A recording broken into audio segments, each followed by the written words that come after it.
Ninth class की biology start करेंगे और देखेंगे कि इसमें क्या क्या है, क्या इंटरेस्टिंग चैप्टर्स हैं। क्योंकि बायोलॉजी नाइन्थ क्लास से जब आप पढ़ेंगे तो आपको बेसिकली बहुत ज़्यादा चीज़ों के बारे में पता चलेगा, क्योंकि ninth is the basic, then 10th 11th and 12th। So आज हम बेसिक से स्टार्ट करते हैं। हमारा फर्स्ट चैप्टर देखते हैं हम नाइन्थ क्लास का, इंट्रोड्यूसिंग बायोलॉजी। आई गेस आप सबको मज़ा आता होगा बायोलॉजी पढ़ने में, बहुत ज़्यादा इंटरेस्टिंग सब्जेक्ट है। इसमें आप काफ़ी चीज़ों के बारे में समझते हैं, आपके आसपास क्या क्या चल रहा है। सो आज हम फर्स्ट चैप्टर पढ़ते हैं, इंट्रोड्यूसिंग बायोलॉजी, क्लास नाइन्थ का। एंड उसके नीचे लिखा है हमारा स्कोप एंड ब्रांचेस। बेसिकली आज हम बायोलॉजी के स्कोप्स एंड ब्रांचेस के बारे में पढ़ेंगे कि क्या स्कोप है बायोलॉजी का, हम बायोलॉजी से आगे जाके क्या क्या चीज़ें कर सकते हैं, और बायो की कौन सी इतनी सारी ब्रांचेस है जिसमें हम अप्लाई कर सकते हैं। ठीक है, तो आज हम देखते हैं। आपने देखा होगा जो बायोलॉजी आप basically as a part of a science पढ़ते हैं, क्योंकि साइंस को भी हमने 3 पार्ट में डिवाइड किया है नेसेसरली। तो साइंस को अगर हम डिफाइन करेंगे तो साइंस बेसिकली है क्या। साइंस में हम नॉलेज जो हमें गेन होती है वो बेसिकली कहाँ से होती है, ऑब्जर्वेशन के थ्रू एंड एक्सपेरिमेंट्स के थ्रू। आपने जितनी भी चीज़ें पढ़ी होंगी आज तक, सबके सब आप या तो आपने ऑब्जर्व किया होगा या फिर एक्सपेरिमेंट्स देखे होंगे। उसके बाद हमें जो नॉलेज गेन हुए उसके बेसिस पे हम क्या बोलते हैं, साइंस को डिफाइन करते हैं। क्योंकि जितने भी फेनोमेनन हम पढ़ते हैं अपने एंटायर पूरे यूनिवर्स में, जितनी भी चीज़ें चल रही हैं हमारे आउटसाइड, हम सब चीज़ों को एक्सपेरिमेंट करते हैं, उनके साथ उन्हें ऑब्जर्व करते हैं, जब जाके हम उन्हें क्या करते हैं, डिफाइन करते हैं। तो बेसिकली साइंस क्या है, एक ऐसा ऑर्गेनाइज बॉडी है नॉलेज जिसमें हम सपोर्ट किससे होता है, हमारे ऑब्जर्वेशन से एंड एक्सपेरिमेंटेशन से, derive by the study of natural phenomena. Okay, so ये है हमारी साइंस की डेफिनेशन। अब साइंस को भी 3 ब्रांचेस पे डिवाइड किया गया है। हमारी 3 ब्रांचेस के बारे में बात करेंगे, फिजिक्स, केमिस्ट्री एंड बायोलॉजी। अगर हम बायोलॉजी की बात करें तो biology is the study of living beings, जिनमें हम जिंदा लोग मतलब लिविंग चीज़ों के बारे में पढ़ते हैं, बेसिकली जो अलाइव हैं। ठीक है, अब जैसे हम बात करते हैं, मैंने यहाँ पे साइड लिखा है बायोलॉजी। बायोलॉजी का मतलब हमारा क्या होता है, बायो मतलब लिविंग एंड लॉजी मतलब स्टडी। हम इसमें क्या कर रहे हैं, लिविंग चीज़ों की क्या कर रहे हैं, स्टडी कर रहे हैं। तो बायोलॉजी क्या है हमारा, लिविंग स्टडी। Nowadays साइंटिस्ट और प्रेफर टर्म करते हैं life science instead of biology, because इसमें हम बेसिकली लाइफ में जो प्रोसेस चल रहे होते हैं उन चीज़ों के बारे में क्या करते हैं, उन चीज़ों के बारे में समझते हैं कि लाइफ प्रोसेस क्या क्या चल रहा है। रेस्पिरेशन हो गया हमारा, ट्रांसपिरेशन हो गया हमारे, मतलब प्लांट्स में भी जो प्रोसेस चल रहा है, जो ह्यूमन बींग्स में प्रोसेस चल रहा है, उन सब के बारे में हम पढ़ते हैं। ये सब क्या है, लाइफ प्रोसेस है जिनसे हमारी चीज़ें चल रही है, हमारी लाइफ आगे बढ़ रही है। तो ये सब क्या है, हमारे लिए लाइफ प्रोसेसेस हैं। बेसिकली हम बात करें तो biology itself mean the study और science of a life. Greek में बोला जाता था बायोस मतलब लाइफ एंड लॉजस मतलब स्टडीज़। तो बेसिकली हम किसकी बात कर रहे हैं, लिविंग स्टडीज़ की बात कर रहे हैं। अब हम देखते हैं कि जो हमारी ग्रोथ है बायोलॉजी की वो कैसे स्टार्ट हुई है। जो हमें किसी को ये नहीं पता कि बेसिकली जो हमारी स्टडी ऑफ बायोलॉजी है वो कहाँ से एग्जैक्टली बिगिन हुई थी, कहाँ से स्टार्ट हुई थी।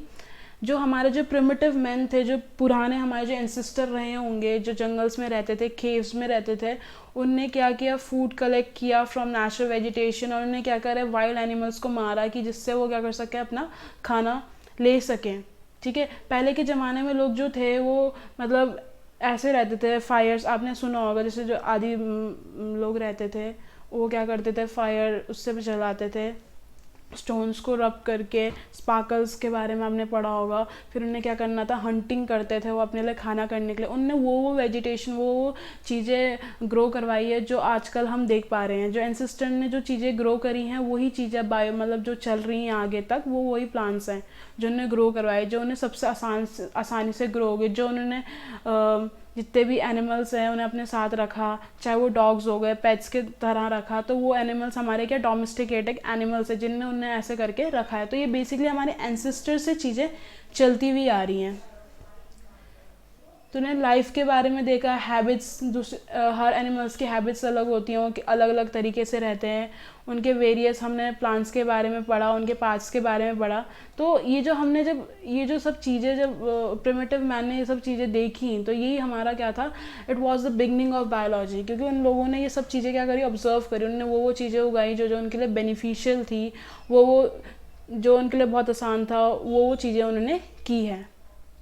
जो आपने ड्राइंग्स देखे होंगे animals and plants in the caves of pre historic periods, तो पुराने ज़माने में थी, ये देख रही कि आपको एक पेंटिंग दे रखी है यहाँ पे एक वाइल्ड हॉर्स की अबव एंड द मैमूथ। मैमूथ एक मतलब हमारी एक्सटिंक्ट स्पीशीज़ है, ठीक है, ये अब नहीं पाई जाती है, बट ये पहले हुआ करते थे ऐसे, जो हमारे एलिफेंट्स थे ये ऐसे हुआ करते थे। तो आप देख सकते हो कि यहाँ वहाँ पे पहले प्री हिस्टोरिक्स जो पीरियड्स में हमारी जो चीज़ें रही हैं उनकी पेंटिंग्स हमें अभी भी हमारे केव्स में दिखती हैं। क्योंकि अब हमें ये भी पता चलता है जो पुराने लोग थे वो क्या करते थे, वो पेंटिंग्स भी करते थे, उनने उन चीज़ों को क्या किया, क्राफ्ट किया है, मतलब हमारे किस में, हमारे स्टोन्स वगैरह में। तो हम उससे ऑब्जर्व कर पाते हैं कि हमारे जो पूर्वज थे, जो एंसेस्टर्स थे, वो बहुत ज़्यादा क्या थे, इंटेलिजेंट थे। दैट्स वाई उनने ये सब चीज़ें की हैं, उनकी वजह से मतलब बहुत सारी चीज़ें हमें पता चली हैं और अभी भी हम उन चीज़ों के बारे में डिस्कवरी कर रहे हैं और चीज़ों के बारे में क्या कर रहे हैं, फाइंड आउट कर रहे हैं। अब हमारे क्या हुआ, इवोल्यूशन ऑफ कल्चर, इवोल्यूशन हुआ है तब जाके हम इतना ज़्यादा चीज़ें सीख पाए हैं। पहले के लोग कैसे थे, अब के लोग कैसे, हमने क्या किया, हर चीज़ में इवॉल्व किया है। अब मैन क्या करते हैं, अब मैन कम्युनिटीज़ में रहते हैं एंड स्टार्टेड फार्मिंग। अब हम क्या करते हैं, फार्मिंग करते हैं। हमने एनिमल्स को पेट्स के तौर पे रखा, डोमेस्टिकेट, जैसे डॉग हो गए, काउज हो गई, हमारी शीप, हॉर्स एंड बफेलो। इससे हमें और अपॉर्चुनिटीज़ मिली कि हम क्या बोलते हैं, लाइफ के बारे में, एनिमल्स की लाइफ के बारे में, ह्यूमंस की लाइफ के बारे में, प्लांट्स की लाइफ के बारे में क्या कर सकें, पढ़ सकें। तो हमें बायोलॉजी ने हमेशा क्या दिया है, ज़्यादा से ज़्यादा दिया है। जितनी भी चीज़ें हमने सीखी, हमें हमेशा क्या लगी हैं, हर चीज़ों के बारे में हमें पता लगा है कि कैसे कैसे चीज़ें होती हैं। तो जो ग्रीक्स थे वो हमारे प्योनर्स थे of the organise study of biology, वो फर्स्ट थे जिन्होंने बायोलॉजी की स्टडी की थी।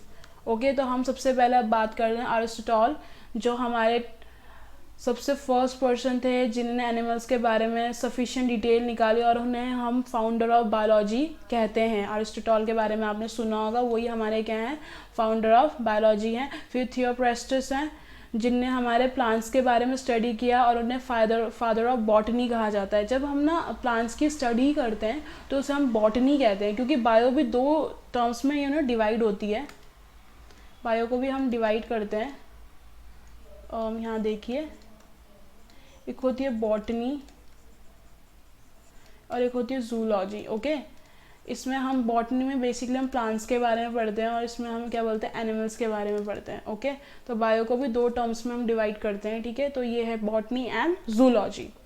अब उनने फादर ऑफ बॉटनी किसे कहा जाता है, थियोप्रेस्टस को कहा जाता है। फिर हमारे हिपोक्रेट्स, ठीक है, इनने हमारी science of healing and treating the sick, तभी इन्हें हमें क्या बोलते हैं, फादर ऑफ मेडिसिन कहते हैं। इनने हमारी किसके साइंस जो हम हीलिंग एंड कैसे हम लोगों को ठीक कर सके उनके बारे में पता लगाया, तो हमें क्या कहते हैं इन्हें, father of medicine.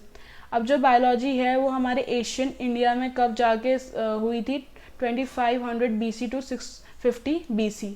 Various system of classifying animals and plants were developed. उसके बाद हमने क्या करा, जितने भी एनिमल्स एंड प्लांट्स को सबको क्या करा, क्लासीफाई करा। आपने देखा होगा हर स्पीशीज़ क्लासीफाई है, क्योंकि हमने जितनी हमें स्पीशीज़ मिली हमने सबको हर क्लासीफाई किया, सबको अपने अपने किंगडम में रखा और सबको क्या किया, अच्छे से नेम्स एंड आइडेंटिफिकेशन क्या दी हैं, उनके करेक्टर के हिसाब से हर स्पीशीज़ को हमने क्या किया है, क्लासीफाई किया है। फॉर एग्जाम्पल अगर हम देते हैं, जीवज बोला जाता है विविपेरस एनिमल्स, जो क्या करते थे, यंग वंस को बर्थ देते थे, जैसे विविपोरस होते हैं। और अंडा जो उन्हें बोला जाता है ओविपोरस, जो लेग्स देते हैं, लेग्स नहीं मतलब हु लेज एग्स, जो एग्स ले करते हैं उन्हें हम क्या कहते हैं, अंडज कहते हैं। जैसे हम बात करते हैं, जैसे हम विविपेरस में आते हैं क्योंकि हम बर्थ करते हैं यंग उसको, डॉग्स आ गए, कैट्स हो गई, ठीक है। बट जो विविपोरस होते हैं उसमें हमारे क्या होते हैं, हमारे बर्ड्स आ गए जो हमारे क्या देते हैं, एग्स देते हैं, तो उनसे क्या होता है, हैश न्यू वंस होते हैं, स्नेक्स हो गए। तो ये सब क्या है, दो टाइप की जो स्पीशीज़ है, एक विविपोरस होती है और एक ओविपोरस होती है। एक एग लेइंग होती है और एक दूसरी यंग वन को क्या करती है, नेचुरल वे में बर्थ करती है। तो दो टाइप की हमने क्या करी है, इन्हें क्लासीफाई किया है। अब हम बात करते हैं राइस के बारे में, चावल। जो हमारा जो कल्टीवेशन ऑफ राइस था वो फर्स्ट इंट्रोड्यूस हुआ था इंडिया में। इट इज़ एस्टिमेटेड दैट जो राइस की है वो 1000 वेराइटीज़ है, अभी तक डेवलप्ड हो चुकी है। अब आप इमेजिन करिए कि चावल की भी 1000 वेराइटीज़ है। मतलब चावल भी 1000 उसमें पाया जाता है। और आप क्या कैस कर सकते हैं कि हम तो वैसे भी चावल 3-4 सुने ही होंगे, बासमती सुने होंगे आपने, और दूसरे वाले जो और अच्छे से ब्राउन राइस के बारे में सुना होगा। बहुत सारे राइस की वैरायटीज़ है। अब इमेजिन करिए कि हर एक स्पीशीज़ की इतनी ज़्यादा वैरायटीज़ है, चाहे वो राइस हो गया, चाहे हमारी वीट हो गई, कॉटन्स हो गई, जितनी भी स्पीशीज़ हैं सबकी क्या है, वैरायटीज़ हैं।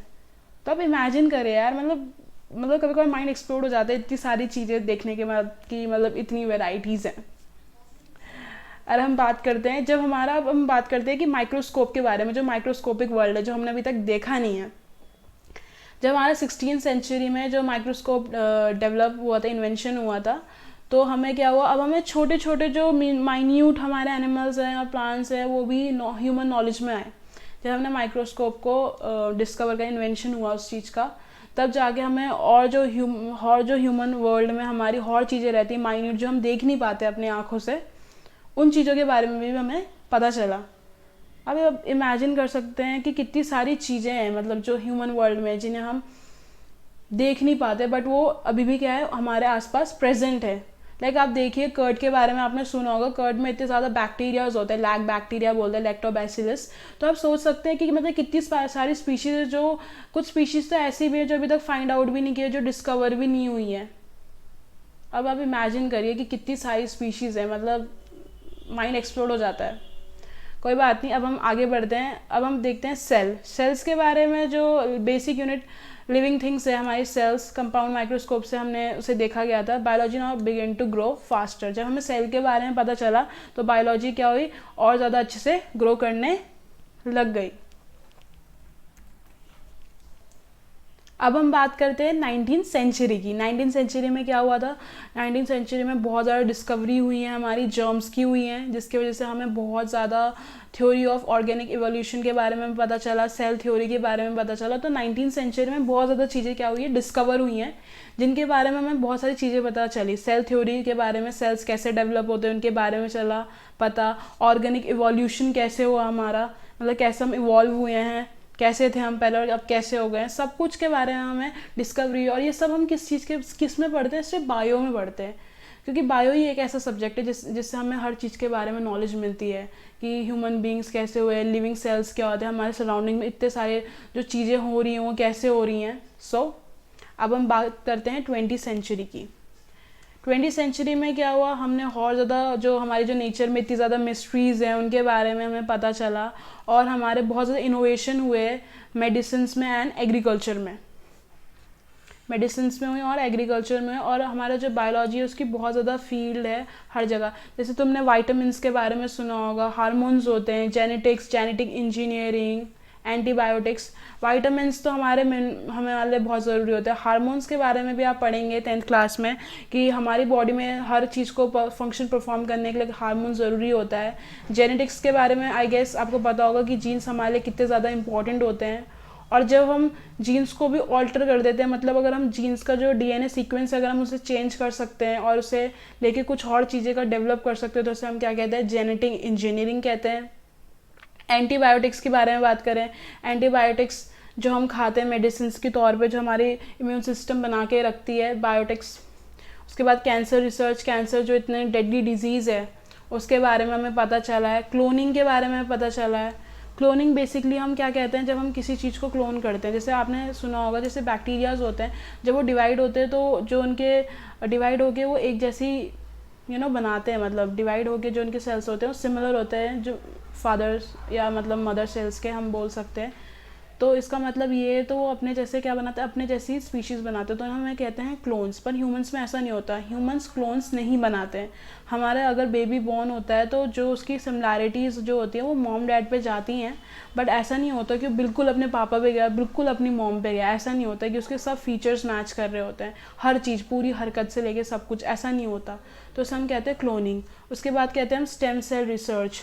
स्टेम सेल्स जब हमारा बेबी बॉर्न होता है तो अम्बिकल कॉर्ड के बारे में आपने सुना होगा, एक कॉर्ड अटैच्ड होती है मदर से बॉर्न चाइल्ड में, तो उसमें सेल्स होते हैं। उस अम्बिकल कॉर्ड में, उसे हम स्टेम सेल्स कहते हैं। तो जो स्टेम सेल्स होते हैं बेसिकली आजकल तो ऐसा हो गया है कि लोग उन स्टेम सेल्स को प्रिजर्व करके रखते हैं, क्योंकि अगर बाई चांस कभी ऐसा हुआ कि हमारी बॉडी में कोई चोट आती है या कहीं पे बहुत ज़्यादा दिक्कत होगी, सेवियर चोट आ जाती है या कुछ भी दिक्कत होती है, तो हम स्टेम सेल्स को यूज़ करते हैं। स्टेम सेल्स ना टोटी पोटेंसी होती है उनके अंदर, बेसिकली वो डिवाइड होते रहते हैं रैपिडली, मतलब सेल्स। अगर हम उसे यूज़ करेंगे तो हमारी जो अगर कोई सिवियर प्रॉब्लम है या वुंड्स है वो क्या हो जाते हैं, ठीक हो जाते हैं। तो स्टेम सेल्स को अब जाके लोग प्रिजर्व करने लग गए हैं, स्टेम सेल्स को, जो अम्बिकल कॉर्ड में सेल्स पाए जाते हैं। पहले में भी होता था, मे बी अब ये सब चीज़ों के बारे में हमें अब ज़्यादा पता चल रहा है, स्टेम सेल्स वगैरह के बारे में।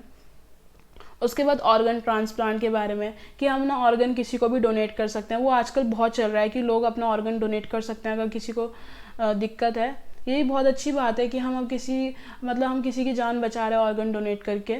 उसके बाद इन्वायरमेंटल साइंस के बारे में, इन्वायरमेंट से जुड़ी हुई साइंस जैसे इकोलॉजी के बारे में पढ़ते हैं कि इन्वायरमेंट हमारे लिए क्या फैक्टर प्ले करता है हमारी लाइफ में। इन्वायरमेंट जैसे हमारे ट्रीज़ हो गए, फॉरेस्ट हो गए, प्लांट्स हो गए, उनके बारे में हम पढ़ते हैं। फिर उसके बारे में हम life in outer space, space के बाहर भी हमें चीज़ें पता है कि कैसे कैसे चीज़ें पाई जाती हैं वहाँ पे। तो ये सब हमने 20वीं सेंचुरी में पढ़ा था। तो लेटेस्ट हमें ये पता है कि साइंटिस्ट जो है वो create life some single celled bacteria from lifeless material using fatty acid and nucleotides. अभी हमें ये है कि जो साइंटिस्ट है वो लाइफ क्रिएट करने की कोशिश कर रहे हैं, मतलब सिंगल सेल बैक्टीरिया होता है, उससे हमें लाइफलाइस मटेरियल्स, जो लाइफलाइस मटेरियल है मतलब उसमें कोई जान नहीं, हम उसे लिविंग कर सकते हैं by using fatty acids and nucleotides. Nucleotides आपके जीन्स हो गए एंड फैटी एसिड्स फैट्स, तो उसे यूज़ करके हम लाइफ क्रिएट कर सकते हैं। बेसिकली साइंटिस्ट इस चीज़ को करना चाह रहे हैं कि वो एक लाइफ क्रिएट कर सके खुद के दम पे, लाइक इन द लैबोरेटरी। अब हम बात करते हैं ब्रांचेस ऑफ बायोलॉजी। तो बायोलॉजी बहुत ज़्यादा ब्रांच में डिवाइडेड है। बहुत बच्चों जो बायोलॉजी बहुत ज़्यादा कॉम्प्लिकेटेड है, लोग मतलब बच्चे थोड़ा ज़्यादा कंफ्यूज हो जाते हैं, but biology is a good subject अगर आप इसे अच्छे से देखेंगे। तो अभी हम ब्रांचेस के बारे में पढ़ते हैं कि बहुत इंटरेस्टिंग है। देखिए आगे की मतलब आप खुद ही सोचते होंगे इतनी सारी चीज़ें हमारे आसपास होती हैं, सेल्स हमारे आसपास है, कभी कभार हम अपने हाथों को देखते हैं इतने सारे जर्म्स प्रेजेंट होते हैं, मतलब कितना ज़्यादा अमेजिंग है कि बहुत सारी चीज़ें हैं जो हम अपने आंखों से देख नहीं पाते। तो यार ये जो लाइफ्स हैं इनके बारे में पढ़ना, इन्हें देखना बहुत ज़्यादा इम्पॉर्टेंट है। तो अभी हम देखते हैं अपनी ब्रांचेस ऑफ बायोलॉजी। अब हम बात करते हैं in terms of major kinds of organisms. अगर हम ऑर्गेनिज्म के तौर पे अपनी बायोलॉजी को डिवाइड करें तो किस में होती है।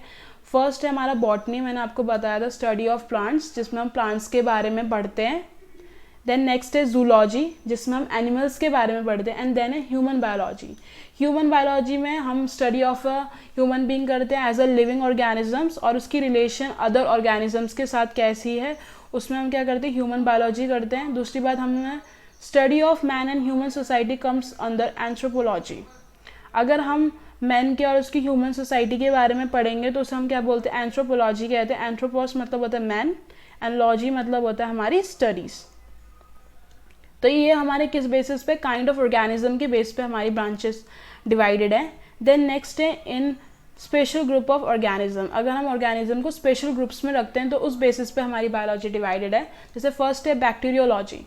अब बैक्टीरियोलॉजी से तो आपको पता चल गया होगा, जो स्टडी ऑफ बैक्टीरिया, जिसमें हम बैक्टीरियाज के बारे में क्या करते हैं, स्टडी करते हैं, उनके बारे में जानते हैं। फिर देन है वायरोलॉजी, जिसमें हम क्या करते हैं, वायरस के बारे में पढ़ते हैं। जैसे अभी आप पैंडमिक चल रहा है कोरोना वायरस के बारे में, तो ये सब किस में आएगा, हमारे वायरोलॉजी में आएगा, क्योंकि कोरोना एक वायरस है तो हम वायरस में उसे पढ़ेंगे। उसके बाद है माइकोलॉजी, जिसमें हम क्या करते हैं, स्टडी ऑफ फंजाई के बारे में पढ़ते हैं। फिर है हमारा एंटोमोलॉजी, जिसमें हम इंसेक्ट्स के बारे में पढ़ते हैं कि इंसेक्ट्स की भी अलग स्टडीज़ होती है, स्पीशीज़ हैं, उसे हम किस में पढ़ेंगे, एंटोमोलॉजी में पढ़ेंगे। फिर है इच्थियोलॉजी, जिसमें हम फिशेस के बारे में पढ़ते हैं। फिशेस भी बहुत ज़्यादा वैरायटी होती है, हर टाइप की फ़िश प्रेजेंट होती है, तो उसके बारे में हम इस सब्जेक्ट में पढ़ेंगे। फिर देन है हर्मेटोलॉजी, जिसमें हम किसके बारे में, लिजर्ड्स के बारे में पढ़ते हैं, इंसेक्ट्स, स्नेक्स के बारे में पढ़ते हैं, एटसेट्रा। ओके, देन हम बढ़ते हैं ऑर्निथोलॉजी। ऑर्निथोलॉजी मतलब द स्टडी ऑफ बर्ड्स, जिसमें हम चिड़ियों के बारे में पढ़ते हैं बेसिकली, तो उसे हम क्या कहेंगे, ऑर्निथोलॉजी। अब हम बात करते हैं in terms of approach on studying it, किस तरीके से हम बायोलॉजी को किस अप्रोच के हिसाब से पढ़ते हैं, अब हम देखते हैं। फर्स्ट है एनाटॉमी, जिसमें हम क्या करते हैं, जो स्ट्रक्चर ऑफ ऑर्गेनिजम्स है उसे हम डाइसेक्शन में देखते हैं एनाटॉमी में। जैसे ह्यूमन बींग्स हैं तो उसका जो स्ट्रक्चर जो है, इंटरनल स्ट्रक्चर्स हैं, उन्हें हम डाइसेक्शन में देखेंगे पूरे स्ट्रक्चर्स को। डाइसेक्शन मतलब द कट इन पीसेस, जिसमें हम क्या बोलते हैं, ऑर्गेनिज्म को कट इन पीसेस करते हैं और उसके बाद उस चीज़ के बारे में पढ़ते हैं। जैसे ह्यूमन बींग्स के एनाटॉमी के बारे में हमें पता है कि कौन सा ऑर्गेनिज्म कहाँ है, कौन सा ऑर्गन कहाँ है, तो उसे हमने किस में पढ़ा है, डाइसेक्शन में पढ़ा है, ठीक है। फिर हम बात करते हैं मॉर्फोलॉजी की, जिसमें हम उसके फॉर्म और स्ट्रक्चर्स के बारे में पढ़ते हैं। जैसे प्लांट्स का फॉर्म कैसे, उसका स्ट्रक्चर कैसा है, उसमें हम क्या करते हैं, understanding the structures both external और इंटरनल। मॉर्फोलॉजी में क्या करते हैं, हम उसके जो एक्सटर्नल स्ट्रक्चर है, बाहर की जो लेयर का जो स्ट्रक्चर है और जो अंदर उसके स्ट्रक्चर है, उन दोनों के बारे में हम पढ़ेंगे। कुछ लोग ये सोचते हैं कि जो मॉर्फोलॉजी होती है वो उसमें हम सिर्फ एक्सटर्नल स्ट्रक्चर के बारे में, मतलब बाहर के स्ट्रक्चर के बारे में पढ़ते हैं, बट ऐसा नहीं होता। उसमें हम इंटरनल स्ट्रक्चर भी पढ़ते हैं और एक्सटर्नल स्ट्रक्चर भी पढ़ते हैं, तभी उसे हम क्या कहते हैं, मॉर्फोलॉजी। अब नेक्स्ट हम पढ़ते हैं हिस्टोलॉजी, जिसमें हम माइन्यूट स्ट्रक्चर के बारे में पढ़ते हैं ह्यूमन बींग्स के with the help of compound microscope. Minute मतलब बहुत छोटे छोटे जो tiny bits of the body है हमारी ह्यूमंस की, उसको हम किस में पढ़ेंगे, कंपाउंड माइक्रोस्कोप में छोटे छोटे करके ऑब्जर्व करके उन्हें देखेंगे, तो उसे हम क्या कहते हैं, हिस्टोलॉजी। फिर हम बात करते हैं साइटोलॉजी में हम क्या करते हैं, the study of structure and function of animals and plant cells. Cyto का मतलब होता है सेल्स, तो बेसिकली हम क्या कर रहे हैं, सेल्स के स्ट्रक्चर और फंक्शन के बारे में पढ़ रहे हैं, तो उसे हम क्या कहेंगे, साइटोलॉजी। उसके बाद बात करते हैं फिजियोलॉजी, जिसमें हम क्या करते हैं, जो हमारे जो ऑर्गेनिजम्स हैं उनके जो पार्ट्स हैं उनके फंक्शंस के बारे में पढ़ते हैं और उनकी एक्टिविटीज़ के बारे में पढ़ते हैं। जैसे हमारे बॉडी में जैसे हार्ट क्या करता है, ब्लड को पंप करता है, तो उसमें हम फंक्शन के बारे में पढ़ रहे हैं कि हमारा जो हार्ट है वो कैसे करता है, उसकी एक्टिविटीज़ कैसी होती हैं, तो उसे हम क्या कहेंगे, फिजियोलॉजी। फिर हम बात करते हैं एम्ब्रियोलॉजी, जिसमें हम क्या करते हैं, formation and development of embryo, चाहे वो प्लांट्स हो या एनिमल्स हो, उनका एम्ब्रियो कैसे उसमें डेवलप होता है, कैसे डेवलपमेंट होता है, कैसे फॉर्मेशन होता है, उसे हम किस में पढ़ेंगे, एम्ब्रियोलॉजी में।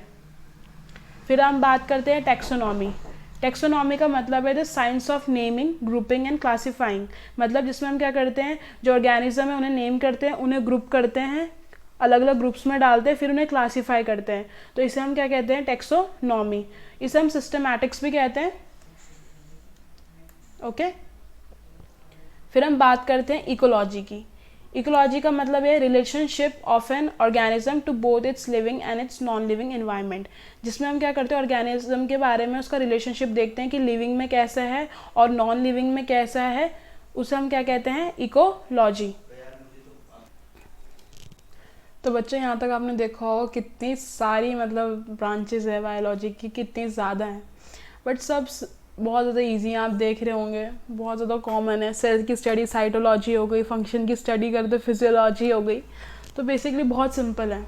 उसके बाद हम बात करते हैं बायोजियोग्राफी, जिसमें हम geographical distribution of plants and animals देखते हैं कि प्लांट्स एंड एनिमल्स कैसे हमारे डिस्ट्रीब्यूटेड है पूरे ऑल ओवर द वर्ल्ड, उसे हम कहेंगे बायोजियोग्राफी। देन पैलियोंटोलॉजी, जिसमें हम क्या करते हैं, फॉसिल्स के बारे में पढ़ते हैं, जो हमारे जो प्री हिस्टोरिक जो हमारे फॉर्म्स थे, प्लांट्स हो गए, एनिमल्स हो गए, उनके बारे में हम क्या करते हैं, जब स्टडी करते हैं थ्रू द फॉसिल, उसे हम क्या कहते हैं, पैलियोंटोलॉजी कहते हैं। जिसमें हम बेसिकली हमने जो फॉसिल डिस्कवर करे हैं, जैसे डायनासोर्स हो गए पहले के ज़माने में, जो मुझे बहुत ज़्यादा फैसिनेटिंग लगता है, तो उसके बारे में हम किस में स्टडी करते हैं, उनके फॉसिल से हमें पता चला है कि हमारे कैसे स्पीशीज़ पहले रहती थी। तो आप इमेजिन करिए कितनी सारी चीज़ें मतलब पहले जो रहती थी, जो हमने देखी नहीं कभी लाइफ में, उनके बारे में हम इस चीज़ में पढ़ते हैं, पैलियोंटोलॉजी में पढ़ते हैं, basically the study of the fossils of plants and animals. Then हम बात करते हैं इवोल्यूशन की, जिसमें हम स्टडी करते हैं हमारा ओरिजिन, हम कैसे ओरिजिनेट हुए और हमारा ऑर्गेनिजम्स के बारे में पढ़ते हैं, तो उसे हम क्या कहते हैं, इवोल्यूशन, कि हम कहाँ थे एंड कहाँ से कहाँ डेवलप हो गए हैं, उसमें हम जो भी पढ़ेंगे वो सब क्या है, हमारा इवोल्यूशन। देन हम बात करते हैं जेनेटिक्स की, जेनेटिक्स बेसिकली हमारी साइंस है जिसमें हम हमारे जो कैरेक्टर्स होते हैं ना, कैरेक्टरिस्टिक्स, बॉडी कैरेक्टरिस्टिक्स, वो ट्रांसमिट होते हैं बेसिकली हमारे मॉम डैड से हमें। आपने कभी देखा होगा कि आपकी जो कुछ कुछ हरकतें आपके मॉम या डैड पे किसी ना किसी पे मतलब मैच करती होंगी, जैसे कुछ मॉम डैड की कुछ आदतें होंगी जो आप पे आ जाती हैं, तो उसे हम कहते हैं जेनेटिक्स, जिससे हम क्या कर रहे हैं, ट्रांसमिशन पढ़ रहे हैं किसका, कैरेक्टरिस्टिक्स का, चाहे वो हमारे सिमिलैरिटीज़ हो या हमारे डिफरेंसेस हो दोनों के बीच में हो, फ्रॉम पेरेंट्स टू ऑफस्प्रिंग्स।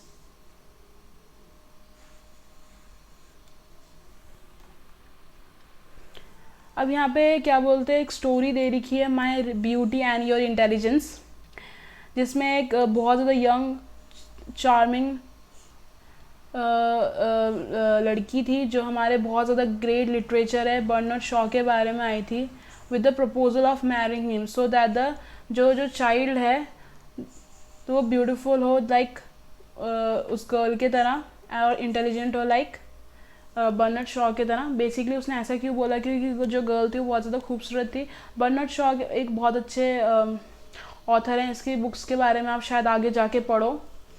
उनने प्रपोज़ल किया था बर्नार्ड शॉ को कि अगर मैं इनसे शादी करूँगी तो जो मेरी जो बच्चे होंगे वो ब्यूटीफुल तो होंगे, तो मेरे तरह होंगे, बट इंटेलिजेंट उसके तरह होंगे। उन्होंने ऐसा इसलिए बोला था क्योंकि ड्यू टू जेनेटिक्स की, जेनेटिक्स में क्या होता है, जो हमारे जो कैरेक्टरिस्टिक्स होते हैं वो हमारे पेरेंट्स से क्या होते हैं, हम पे आते हैं, ठीक है। तो उसने इसलिए बोला, तो तभी इसे स्टोरी का नाम दे रखा my beauty and your intelligence. Shaw retorted saying, if it had happened the other way, that is the appearance and her brain then, तो फिर उन्होंने ऐसे बोला था कि अगर ऐसे हुआ कि ब्रेन अगर लड़की के जैसा हुआ, मतलब बच्चे अगर मॉम के तरह गए और ब्यूटी डैड के तरह आ गई तो कैसे होगा। तो बेसिकली बताने का तरीका यही है कि हमारे जो जेनेटिक्स है वो कैसे काम करता है, कि जो हमारे जो फीचर्स हैं मॉम डैड से वो हम पे आते हैं। फिर हम बात करते हैं पैरासिटोलॉजी, जिसमें हम पैरासाइट्स के बारे में पढ़ते हैं। पैरासाइट्स ऑर्गेनिजम्स होते हैं जो जिन्हें बेसिकली होस्ट चाहिए होता है, वो अपने खुद के दम पे कुछ नहीं कर सकते, तो उन्हें होस्ट चाहिए अपने लिए, अपनी मशीनरी चलाने के लिए, अपने लिविंग के लिए। तो उन्हें अगर हम उनके बारे में पढ़ेंगे तो उन्हें हम क्या कहेंगे, पैरासिटोलॉजी। दूसरी बात हम बात करते हैं पैथोलॉजी। बेसिकली पैथोलॉजी तो हमने बहुत ज़्यादा बार सुना होगा, बेसिकली लैब्स होते हैं, लैब पैथोलॉजी हो गया बोलते हैं। तो पैथोलॉजी का मतलब है जिसमें हम डिजीज़ के बारे में पढ़ते हैं, basically the study of disease, चाहे वो प्लांट्स हो या एनिमल्स हो, उनकी अगर हम डिजीज़ के बारे में पढ़ते हैं तो उसे हम क्या कहते हैं, पैथोलॉजी। बेसिकली अगर हम टेस्ट करवाने जाते हैं कि हमें कौन सा डिजीज़ है तो हम पैथोलॉजी लैब ही जाते हैं, तो बेसिकली उसमें हमें पता चलता है कि कौन सी डिजीज़ हमें हुई है। Got it. उसके बाद करते हैं हम इम्यूनोलॉजी के बारे में।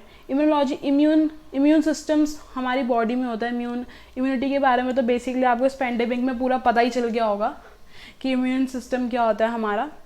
तो इम्यून सिस्टम हमारी बॉडी जितने भी जो बैक्टीरिया हार्मफुल डिजीज़ है उनसे हमें प्रोटेक्ट करके रखती है, और वो हमारे अंदर इम्यूनिटी बना के रखती है कि कुछ भी होगा, अगर हमें कुछ भी चीज़ हमें इंटरेक्ट करेगी हमारे साथ तो वो उसे किल कर सके। तो उसे बेसिकली हम इम्यूनिटी कहते हैं या रेजिस्टेंस कहते हैं। ऑब्स्ट्रक्शन प्रोवाइड करते हैं हम किसे, डिजीज़ को या फिर बैक्टीरिया को, चाहे कोई भी वायरस हो, कैसा भी ऑर्गेनिज्म, उसे रेजिस्टेंस प्रोवाइड करें जिससे हमें डिफेंस ले रहे हैं, जिससे हमें उस डिजीज़ ना हो, तो उसे हम क्या कहते हैं, इम्यूनोलॉजी। बेसिकली हम इसमें इम्यून सिस्टम्स के बारे में डील करते हैं, उसके बारे में पढ़ते हैं। अब हम बात करते हैं eugenics, the study which aim to improve the human race through controlled heredity. अब हेरिडिटी क्या होता है, बेसिकली हम इसमें इम्प्रूव करते हैं, ह्यूमन रेस को इम्प्रूव करना है बाय कंट्रोलिंग हेरिडिटी। हेरिडिटी मतलब ये होता है जो हमारे जो सिमिलैरिटीज़ है, जेनेटिक्स में आप 10th क्लास में पढ़ोगे, जो हमारे जो कैरेक्टरिस्टिक्स होते हैं, जो सिमिलैरिटीज़ हमें आती है, जो हम कैरी करके चलते हैं अपने मॉम डैड के अपने साथ, जो हम लेके चल रहे हैं उसे हम हेरिडिटरी कहते हैं। तो इसे कंट्रोल करने के लिए हमें इम्प्रूव करते हैं, जिसके बारे में हम स्टडी करते हैं। जैसे हम ऐसे कर सकते हैं, हम ऐसी मैरिज को डिस्करेज करें जिसे हम करने ना दें, जिससे कुछ कैरेक्टर्स ऐसे हों जो चिल्ड्रन पे आ जाएं। बेसिकली ऐसा होता है कि बहुत सारी जेनेटिक्स से रिलेटेड डिजीज़ हैं जो अब आगे जाके पढ़ेंगे, तो हम क्या करते हैं, ऐसे जो पेरेंट्स होते हैं या फिर जिन्हें ह्यूमन बींग्स जिन्हें ऐसे डिजीज़ होते हैं, हम नहीं चाहते कि वो ऐसे दूसरे ह्यूमन से बींग से शादी करे जिनके पास सेम ऑर्डर ऑफ डिजीज़ हो। तो ऐसा हो सकता है जो उनका चाइल्ड बॉर्न होगा उससे भी वो डिजीज़ हो सकता है। तो बेसिकली हम इस यूजेनिक्स में स्टडी इसी साइंस के बारे में ये स्टडी करते हैं कि ऐसी चीज़ें ना हो आगे जाके, हमें ऐसे चाइल्ड ना बॉर्न हो जिन्हें पहले से इतनी ज़्यादा दिक्कत हो। तो इसको देखने के लिए, इन सब चीज़ों को इम्प्रूव करने के लिए हम क्या करते हैं, यूजेनिक्स पढ़ते हैं। देन है हमारा बायोकेमिस्ट्री। बायोकेमिस्ट्री मतलब जिसमें हम केमिस्ट्री तो आपको पता है, द स्टडी जिसमें हम केमिकल रिएक्शंस जो हमारे बॉडी के अंदर चल रही हैं उसके बारे में हम पढ़ेंगे। तो जैसे हमारे जितनी, तो उसे हम क्या कहते हैं, बायोकेमिस्ट्री। और बायोकेमिस्ट्री का सबसे अच्छा हमारा एप्लीकेशन है DNA fingerprinting. DNA fingerprinting I guess आप लोगों को पता होगा बहुत ज़्यादा, अगर आपने शोज़, क्राइम शोज़ कभी देखे होंगे तो बेसिकली अगर हमें पता लगाना हो या फिर किसने किया है तो हम क्या करते हैं, जो फिंगरप्रिंट लेते हैं सबका। फिंगरप्रिंट से क्या होता है, हमें पता चल जाता है कि अगर किसी का फिंगरप्रिंट मैच हो जाता है तो सबका जो फिंगरप्रिंट्स होता है ना, सबका अलग होता है। तो बायोकेमिस्ट्री बेसिकली क्या कर रही है, जो हमारे जो अंदर जो लिविंग बींग्स के अंदर जितने भी चीज़ें चल रही हैं, केमिकल जो स्टडीज़ हैं, उन सबको हम बायोकेमिस्ट्री में देखते हैं। तो डीएनए फिंगरप्रिंटिंग में होता ये है कि जिससे हम चीज़ों के बारे में पता लगा सकते हैं, क्योंकि हर ह्यूमन बींग का जो फिंगरप्रिंट है वो सबका अलग होता है। तो आपने क्राइम शोज़ में इन सब चीज़ों के बारे में देखा होगा, डीएनए के बारे में जो फिंगरप्रिंटिंग करवाते हैं। अगर हमें हमारा मर्डरर या फिर कोई पता लगाना हो तो हम क्या करते हैं, अगर बाई चांस उसके निशान हमें पता है, उसके फिंगरप्रिंट्स हमें पता है, तो हम मैच करके कर सकते हैं। तो बेसिकली ये सब किससे पॉसिबल है, बायोकेमिस्ट्री से, क्योंकि डीएनए फिंगरप्रिंटिंग वहीं से उसकी डिस्कवरी हुई है। अब हम आगे बढ़ते हैं, देखते हैं आगे और क्या क्या है। इसमें आपको कुछ प्रिंसिपल एंड डिवीजन दिखा रहे हैं, आप ये स्ट्रक्चर देख पा रहे होंगे यहाँ पे फिगर 1.2। जैसे इसमें हिस्टोलॉजी, जब हम माइन्यूट्स पार्टिकल के बारे में पढ़ते हैं, तो जैसे हमारे टिश्यूज़ हैं, बेसिकली सेल्स हमारे बहुत माइन्यूट पार्टिकल्स होते हैं, सेल से हमारे टिश्यूज़ बनते हैं और फिर टिश्यूज़ से हमारे ऑर्गन्स बनते हैं। तो हम बहुत ज़्यादा माइन्यूट पार्टिकल के बारे में पढ़ रहे हैं, तो ये हिस्टोलॉजी होगा। साइटोलॉजी, देखो ये सेल का एक स्ट्रक्चर है, हम सेल्स के बारे में पढ़ रहे हैं। अब देखो फिजियोलॉजी में आपको लाइफ प्रोसेस के बारे में बता रहा है। बेसिकली ये टच मी नॉट प्लांट है।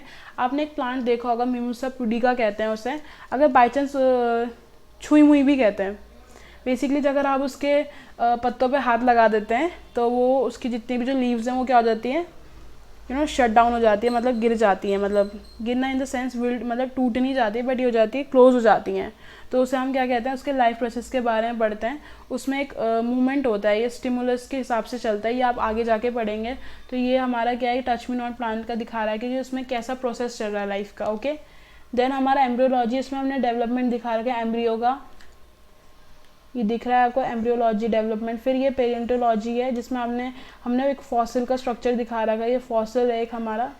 फिर जेनेटिक्स के बारे में हम पढ़ते हैं। इनहेरिटेंस मतलब कैसे हमारा जो चीज़ें हैं वो हमारे मॉम डैड से मैच करती हैं। फिर पैरासिटोलॉजी में पैरासाइट्स दिखा रखा है, ये पैरासाइट्स के बारे में पढ़ रहे हैं। इकोलॉजी में बेसिकली हम रिलेशन विद इन्वायरमेंट, हम इन्वायरमेंट के बारे में देखते हैं कि हमारा इन्वायरमेंट से कैसा रिलेशन है। जैसे हमारा रिलेशन चाहे इन्वायरमेंट के साथ, चाहे कोई भी ह्यूमन, चाहे कोई भी एनिमल हो, काऊ के साथ, बर्ड्स के साथ, क्योंकि हम सबके सब जितने भी एनिमल्स हैं सबके सब जो हैं सब एक दूसरे से इंटरकनेक्टेड है। समझ में आया, सबके सब एक दूसरे से इंटरकनेक्टेड है। हम प्लांट्स पे डिपेंडेंट है फूड के लिए। अगर प्लांट्स प्रोड्यूस ही नहीं करेगा तो हम फूड खाएंगे कहाँ से। हम बहुत सारे एनिमल्स में, काऊ से हम मिल्क चाहिए होता है हमें, ठीक है, और बहुत सारी चीज़ें हैं जो हैन से हमें एग्स चाहिए होते हैं। तो हम बेसिकली क्या है, सबसे रिलेटेड हैं। तो इकोलॉजी में हम बेसिकली रिलेशन पढ़ते हैं अपने इन्वायरमेंट के साथ। उसके बाद मॉर्फोलॉजी में मैंने बताया था, जिसमें हम ये बैट दिखा रहा है, इसमें हम इंटरनल इसके बाहर का स्ट्रक्चर और अंदर का स्ट्रक्चर देखेंगे, ठीक है। मॉर्फोलॉजी में आपने दिखा रखा है, इसमें एक बर्ड दे रखी है और एक हमें बैट दे रखा है, बर्ड एंड बैट। तो बेसिकली आप देखा होगा बर्ड और बैट जो होते हैं दोनों उड़ते तो हैं, पर दोनों के जो विंग्स होते हैं वो बहुत डिफरेंट होते हैं। उड़ना तो है पर विंग्स में डिफरेंट है। तो इसमें मॉर्फोलॉजी में पढ़ेंगे कि उनके स्ट्रक्चर के बारे में, उनके इंटरनल और एक्सटर्नल स्ट्रक्चर क्या है। और एनाटॉमी में आपको पता ही है, हम डाइसेक्शन करते हैं, कट करते हैं इन पीसेस, उसके बाद हम उसको स्टडी करते हैं। तो ये हमारी बायोलॉजी की फॉर्म्स थी जो हमने पढ़ी, जिनके बारे में हमें पता चला। अब हम बात करते हैं अप्लाइड बायोलॉजी। अब जो है हमारी जो बायोलॉजी है उनके भी बहुत ज़्यादा एप्लीकेशंस हैं, बहुत ज़्यादा चीज़ों में यूज़ किया जाता है हमारे बायोलॉजी। तो फर्स्ट हम बात करते हैं एग्रीकल्चर की। एग्रीकल्चर में क्योंकि जिसमें हम क्या करते हैं, क्रॉप्स को उगाते हैं और लाइव स्टॉक काऊ बफेलो को देखते हैं, मतलब उनके क्रॉप्स को। तो आप एग्रीकल्चर में आप गेहूँ उगाते हैं, राइस उगाते हैं, उन चीज़ों के बारे में आपको पता चलता है। तो बेसिकली बायोलॉजी क्या है, लिविंग ऑफ स्टडी, तो उसमें हम चीज़ें देख रहे हैं। और लाइव स्टॉक काऊ बफेलो को हम कैसे रख सकते हैं, कैसे उनका मिल्क प्रोडक्शन बढ़ा सकते हैं, कैसे उन्हें कैसी खाद दें, कैसे खिलाएं, तो ये सब किस में आता है, एग्रीकल्चर में आता है। तो ये किससे रिलेटेड है, हमारे बायोलॉजी से रिलेटेड है। तो हम इसे क्या कहते हैं, अप्लाइड बायोलॉजी। उसके बाद होती है हमारी वेटनरी साइंस। वेटनरी मतलब एनिमल्स। बेसिकली हम क्या करते हैं, इसमें हम ट्रीटमेंट और सर्जरी करते हैं एनिमल्स की। आपने देखा होगा अब वेटनरी डॉक्टर्स भी होते हैं जो आपके जो पेट्स होंगे घर पे उन सब के इलाज करते हैं। उन्हें कोई दिक्कत हो जाती है तो हम क्या करते हैं, वेटनरी डॉक्टर पे दिखा सकते हैं। तो इसमें भी क्या है, हमारा बायोलॉजी का रोल है। बेसिकली हम इसमें एनिमल्स के बारे में क्या कर रहे हैं, स्टडी कर रहे हैं। नेक्स्ट हम देखते हैं मरीन बायोलॉजी, जिसमें हम जो सी के अंदर जो हमारी लाइफ चल रही है, हमारे सी में एक्वाटिक एनिमल्स पाए जाते हैं, प्लांट्स हैं, वहाँ पे फिशेस हैं, उन सब के बारे में हम अगर हम पढ़ेंगे तो उसे हम क्या कहेंगे, मरीन बायोलॉजी। देन उसके बाद है हाउस होल्ड बायोलॉजी, जिसमें हम हाउस होल्ड एनिमल्स और इंसेक्ट्स के बारे में पढ़ते हैं। जैसे जो हमें जैसे हमारे ओन बॉडी एंड बिलोंगिंग्स को वो करती है। जैसे हाउस होल्ड इंसेक्ट्स आपने देखे होंगे, कॉकरोच पाए जाते हैं, सबसे एंड्स हो गई। तो इसमें हम जो पढ़ेंगे इन सब चीज़ों के बारे में उसे हाउस होल्ड बायोलॉजी कहेंगे।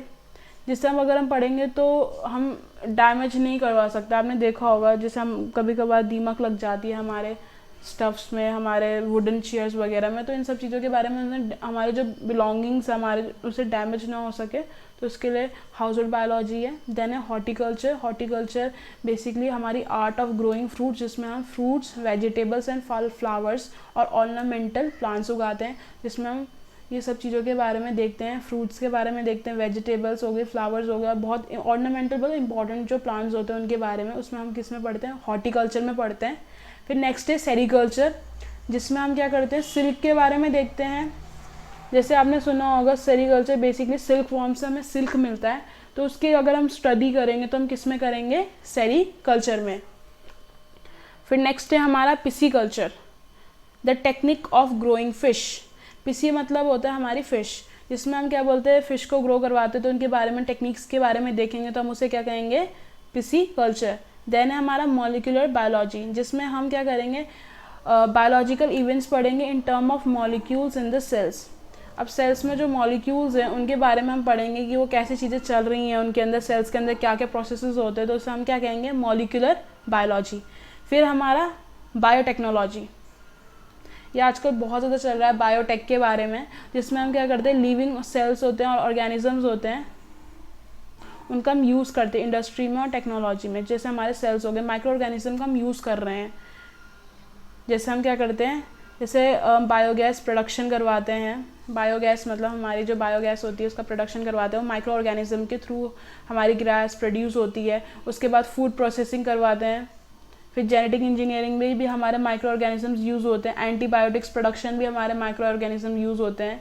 और हमारे एंजाइम्स में भी हमारे माइक्रो ऑर्गेनिज्म यूज़ होते हैं। जितने भी आपने सुना होगा जो डिटर्जेंट्स होते हैं, आपका बायो डिटर्जेंट यूज़ होते हैं वॉशिंग पाउडर्स में। एंटीबॉडीज़ हम कैसे बनाते हैं, टिश्यू कल्चर हम कैसे करवाते हैं, मतलब टिश्यूज़, उसमें टिश्यू को मतलब छोटे से प्लांट से एक छोटा सा टिश्यू ले रखा प्लांट से, उसे पूरा होल प्लांट उगा दे रहे हैं। ये सब चीज़ें हमारे इंजीनियरिंग, मतलब हम जेनेटिक्स में कैसे कैसे डिफरेंसेस ला रहे हैं, एंटीबायोटिक्स कैसे प्रोड्यूस कर रहे हैं हम। जैसे आपने अभी पेंडेमिक में जो चल रहा है हमारा एंटीबॉडीज़ जो हम प्रोड्यूस कर रहे हैं, किसमें, इंजेक्शन में, वही तो दे रहे हैं लोगों को, वही तो इंजेक्शन लग रहे हैं, एंटीबॉडीज़ ही तो हमें मिल रही हैं जो हमारी बॉडी में, मतलब हमें दिया जा रहा है, जिससे हमारी बॉडी में क्या बन रही है, एंटीबॉडीज़ बन रही है। तो ये बेसिकली किस सब चीज़ों से रिलेटेड है, बायोटेक्नोलॉजी से रिलेटेड है। बायो मतलब लिविंग एंड टेक्नोलॉजी तो पता है, जो हमारी आगे जो चल रही हैं चीज़ें उनके बारे में हम फाइंड आउट करने में लगे हुए हैं और इनसे बहुत सारी चीज़ें क्या कर रहे हैं, डिस्कवर कर रहे हैं और बहुत ज़्यादा चीज़ों के इलाज हमें मिल पा रहे हैं। तो बेसिकली किन सब चीज़ों में इंक्लूड होता है ये हमारे बायोटेक्नोलॉजी में। बहुत सारी चीज़ें हैं जो आप आगे जाके पढ़ेंगे। फिर हमारा है क्लोनिंग, ये बहुत ज़्यादा हमारे एडवांस ब्रांच ऑफ बायोटेक्नोलॉजी है जो बहुत ज़्यादा अच्छी तरीके से ग्रो कर रही है अभी। जो हमारे जो एनिमल्स हैं बहुत, वो क्लोन्ड है बहुत ज़्यादा, जिसमें हम क्या करते हैं, एक बॉडी सेल्स लेते हैं और उसे क्या करते हैं, ग्रो करवाते हैं।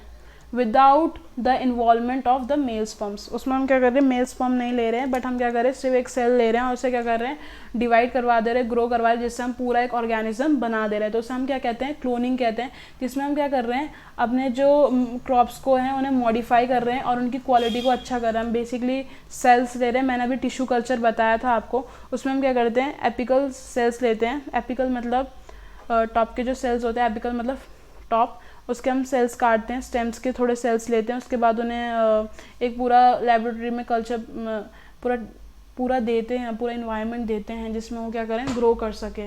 ठीक है, तो उससे क्या कर रहे हैं, हम हमारे जो क्रॉप्स हैं उन्हें क्या कर रहे हैं, मॉडिफाई कर पा रहे हैं। तो इससे हम किस में आता है, क्लोनिंग में आता है। क्लोनिंग में चाहे हम प्लांट्स लें, चाहे हम एनिमल्स लें, हम कुछ भी ले सकते हैं। उसके बाद है बायो इंजीनियरिंग। इसमें हम क्या कर रहे हैं, टेक्निक्स बना रहे हैं जिसमें हम आर्टिफिशियल लिम्स कर सकें, joints and other parts of body बना सके फ्रॉम मेटल्स एंड प्लास्टिक्स।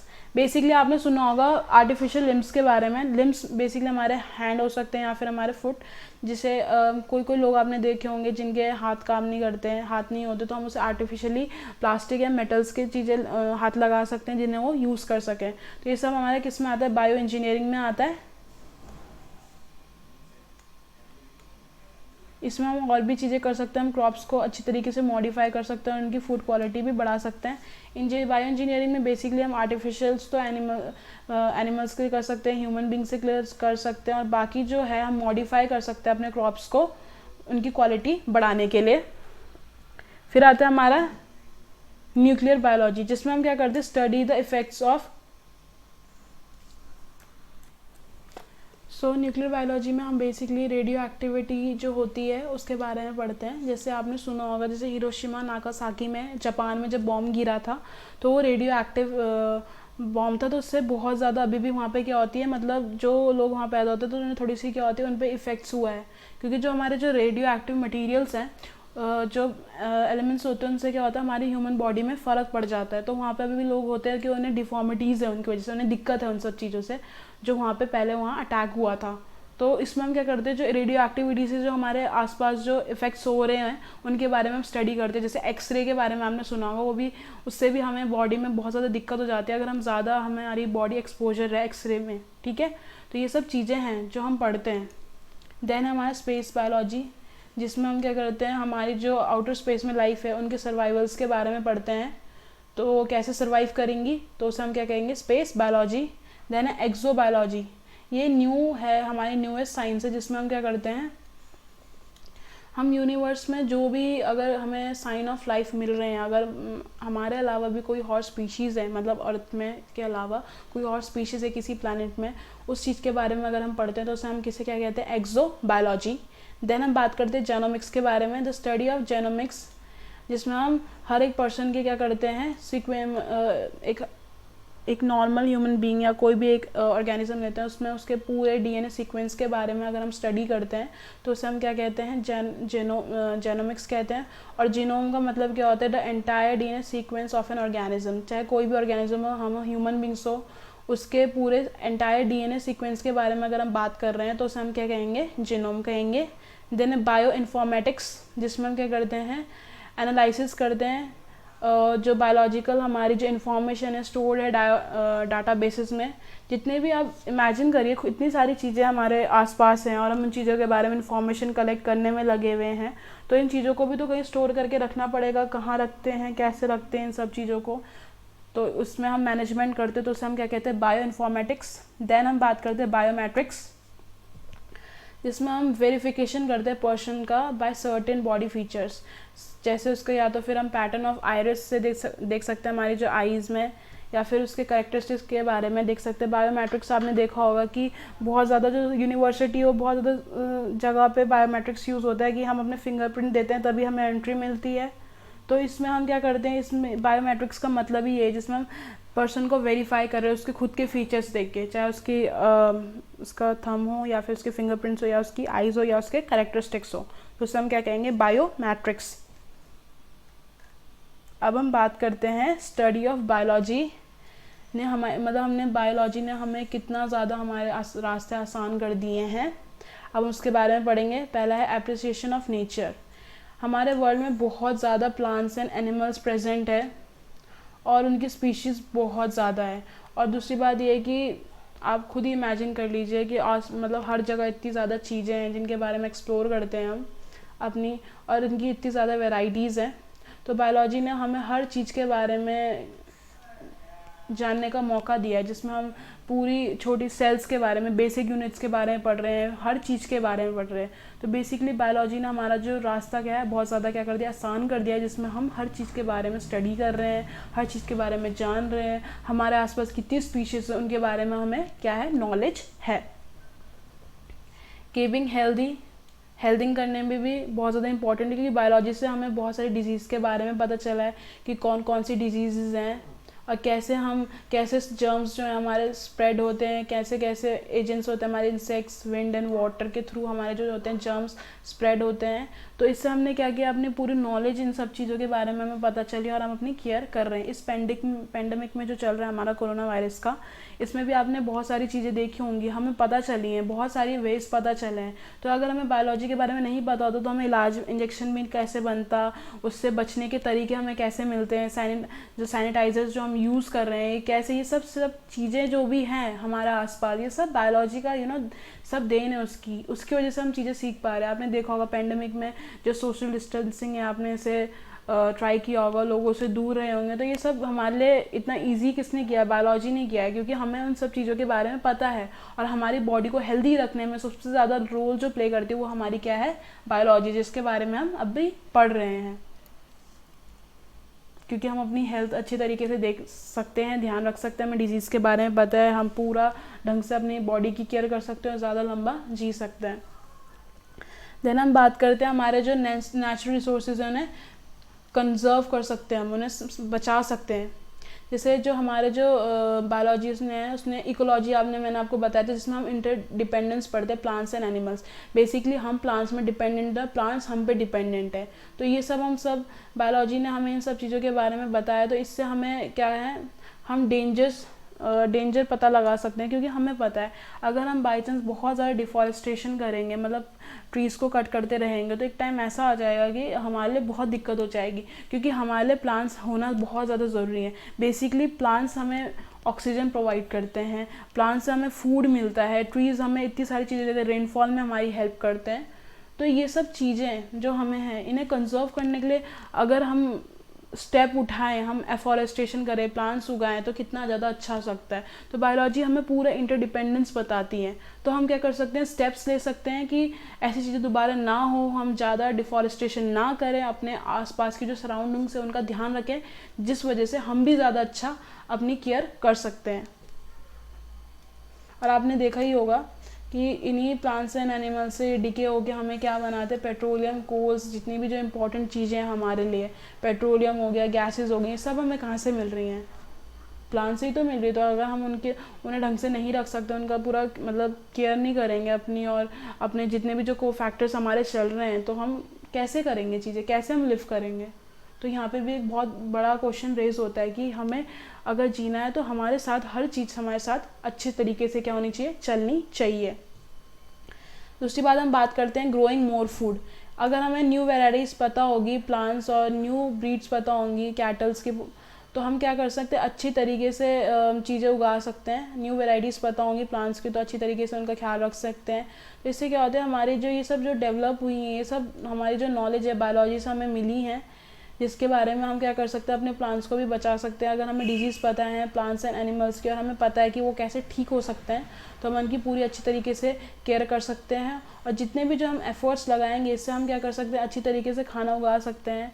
अपने पोल्ट्री फार्म्स में हमारे जो एनिमल्स हैं उनकी मदद कर सकते हैं और अच्छी तरीके से अपना जो गेन है वो ले सकते हैं। उसके बाद बात करते हैं हम making us conscious citizen. Biology हमारे क्या बोलते हैं, बहुत ज़्यादा प्रॉब्लम्स को सॉल्व कर, जैसे प्रॉब्लम्स ऑफ सैनिटेशन हो गया, पब्लिक हेल्थ हो गया, एंड वाटर सप्लाई हो गया। क्योंकि biology is making the need to reduce the rate of our rapid population growth. Basically biology के बारे में हमें चीज़ें पता हैं, तो हम बेसिकली जो हमने जो पॉपुलेशन ग्रोथ इंडिया का इतना ज़्यादा, उसे क्या कर सकते हैं, रिड्यूस कर सकते हैं। क्योंकि आपको पता है अगर हम बहुत ज़्यादा पॉपुलेशन हो जाएगी तो हमें ज़्यादा चीज़ें चाहिए होंगी, ज़्यादा जगह चाहिए होंगी, डिफॉरेस्टेशन ज़्यादा होगा, इंडस्ट्री ज़्यादा बनेगी, और हमारा जो पॉपुलेशन है, पॉपुलेशन बहुत ज़्यादा इंक्रीज़ होगी, उसके कारण क्या होगा, पोल्यूशन भी हमारा क्या होगा, बहुत ज़्यादा इंक्रीज़ होगा। अगर पोल्यूशन बहुत ज़्यादा इंक्रीज़ होगा तो ह्यूमन हेल्थ के लिए ये बहुत ज़्यादा बेकार है, क्योंकि बहुत सारी चीज़ें तो हमारे आसपास ही जो पोल्यूशन है इनकी वजह से ही हमें बहुत सारी दिक्कतें हो जाती हैं। और ये जो आप बात करते हैं इंसेक्टिसाइड्स आपने देखे होंगे, बेसिकली जो हम फील्ड्स में अप्लाई करते हैं खेतों में कि जिससे हमें कीड़े ना पड़े, वो भी हमारे इन्वायरमेंट के लिए बहुत ज़्यादा बेकार है, हम लोगों के लिए भी बहुत ज़्यादा बेकार है, जिससे हमारे हेल्थ में प्रॉब्लम हो सकती है।